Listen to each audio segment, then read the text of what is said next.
बातमी येते पुण्यामधून। पुण्यामध्ये दोन्ही राष्ट्रवादींची युती आता तुटलेली आहे। पुण्यामध्ये दोन्ही राष्ट्रवादी एकत्र येणार नाहीत असं अंकुश काकडे यांनी म्हटलं। दादांसोबत युती करण्यापेक्षा महाविकास आघाडी सोबत राहू असं सुप्रिया सुळे यांनी म्हटलेलं आहे असं अंकुश काकडे म्हणाले। तर पुण्यामध्ये दोन्ही राष्ट्रवादींची युती तुटलेली आहे। अर्थात शरद पवारांच्या राष्ट्रवादीनं घड्याळ या चिन्हावरच लढावं यासाठी अजित पवारांची राष्ट्रवादी आग्रही होती, मात्र यावरून कोणताही तोडगा निघाला नाही। त्यामुळे दादांसोबत युतीपेक्षा महाविकास आघाडी सोबतच राहू असा निरोप सुप्रिया सुळेंनी पुण्यातल्या नेत्यांना दिला। त्यामुळे पुण्यामध्ये दोन्ही राष्ट्रवादी आता एकत्र येणार नाहीत असं अंकुश काकडे यांनी सांगितलेलं आहे। पुण्यामध्ये आम्ही आमच्याच चिन्हावर लढणार असं देखील अंकुश काकडे म्हणाले। युती करण्यापेक्षा महाविकास आघाडी सोबत राहू असं सुप्रिया सुळे यांनी म्हटलेलं आहे। अजित पवारांच्या राष्ट्रवादी सोबत चर्चा झालेली होती, मात्र ती चर्चा सकारात्मक झाली नाही अशी माहिती मिळाली। आमची काही झाली नाही। आम्ही त्यांना फक्त सांगायला गेलो होतो की काय आम्ही आमच्या चिन्हावरती लढू, तुम्ही तुमच्या चिन्हावरती लढा।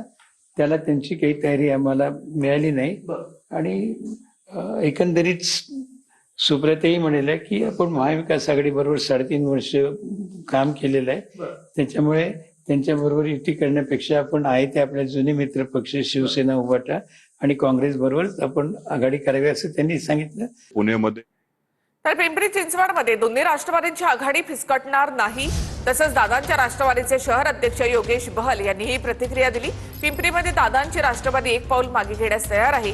युतीची चर्चा फिसकटू नये यासाठी प्रयत्न असल्याचं योगेश बहल यांनी म्हटलंय। तर पिंपरीमध्ये दादांच्या राष्ट्रवादीकडून युतीचे प्रयत्न सुरूच आहेत। युतीची चर्चा फिसकटू नये यासाठी प्रयत्न असल्याचं योगेश बहल यांनी म्हटलेलं आहे।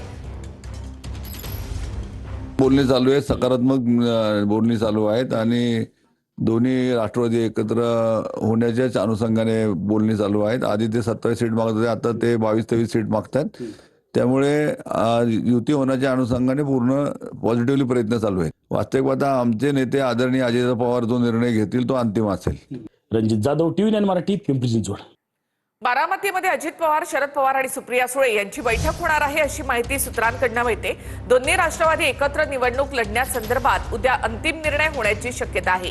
विद्या प्रतिष्ठानच्या कार्यक्रमाच्या निमित्तानं उद्या शरद पवार, अजित पवार, सुप्रिया सुळे एकाच मंचावर येत आहेत। उद्या पुन्हा दोन्ही राष्ट्रवादी एकत्रित निवडणूक लढवण्यासंदर्भात पवार कुटुंबियांमध्ये चर्चा होईल।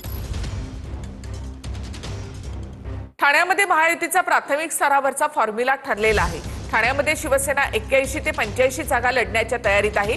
ठाण्यामध्ये शिवसेना जास्त जागा लढणार आहे। ठाणे पालिकेसाठी शिंदे, रवींद्र चव्हाणांच्या 3 मॅरेथॉन बैठकाही झाल्यात। भाजपला ठाण्यामध्ये शिंदेंचा पराभव करायचा आहे असं संजय राऊत यांनी म्हटलंय। नमो भारत, नमो ठाणे या बॅनरवरून संजय राऊतांनी हा दावा केला। ठाणे शहरामध्ये नमो भारत, नमो ठाणे असे बॅनर लागले। ठाण्यामध्ये कापूरबावडी जंक्शनमध्ये भाजपकडून पंतप्रधान मोदींचे बॅनर लावण्यात आले। नमो भारत, नमो ठाणे असा बॅनरवर उल्लेख करण्यात आलाय। भारतीय जनता पक्षाला ठाण्यामध्ये एकनाथ शिंदेंचा पराभव करायचा, एवढंच मला माहिती आहे, एवढंच मला माहिती। आणि त्या दृष्टीनं भारतीय जनता पक्षानं तयारी सुरू केलेली आहे। लोकसभा, विधानसभा निवडणुकांमधले निकाल वेगळे होते, ती गणिते वेगळी होती। भारतीय जनता पक्ष आणि शिवसेना, मनसे युती यांच्यामध्येच लढाई होईल, फाईट होईल। नमो लावलं तर संजय राऊतांच्या पोटामध्ये दुखायचं काय आहे? तुम्ही काय उभाटा लावणार आहेत का? तुम्ही उभाटाचे बॅनर लावा, मतदान मागून घ्या। तुमच्या उभाटाच्या बॅनरवर किती मतं मिळतात हे बघा। आमच्या पंतप्रधान नरेंद्र मोदीजींवर जनतेचा विश्वास आहे। राष्ट्रवादीकडून मलिकांच्या कुटुंबातील 3 जण निवडणुकीच्या रिंगणात आहेत। कप्तान मलिक, सईदा खान, बुशरा नदीम मलिक निवडणुकीच्या रिंगणामध्ये आहेत। एकाच कुटुंबातील 3 जण निवडणूक लढवणार असल्यामुळे राजकीय वर्तुळामध्ये चर्चेला उधाण आलंय। भाजप आणि शिंदेंची शिवसेना छत्रपती संभाजीनगर महापालिका एकत्र लढणार आहेत। भाजप 45, शिवसेना 55 असा फॉर्म्युला ठरला आहे। तर भाजप आणि शिवसेना पत्रकार परिषद घेऊन युतीची घोषणा करणार। आज युतीची घोषणा होणार आहे। सकाळी बसणार आहे, सकाळी होणार आहे, एवढं सांगून 100% होऊन जाईल। 100% घोषणा होईल, 100%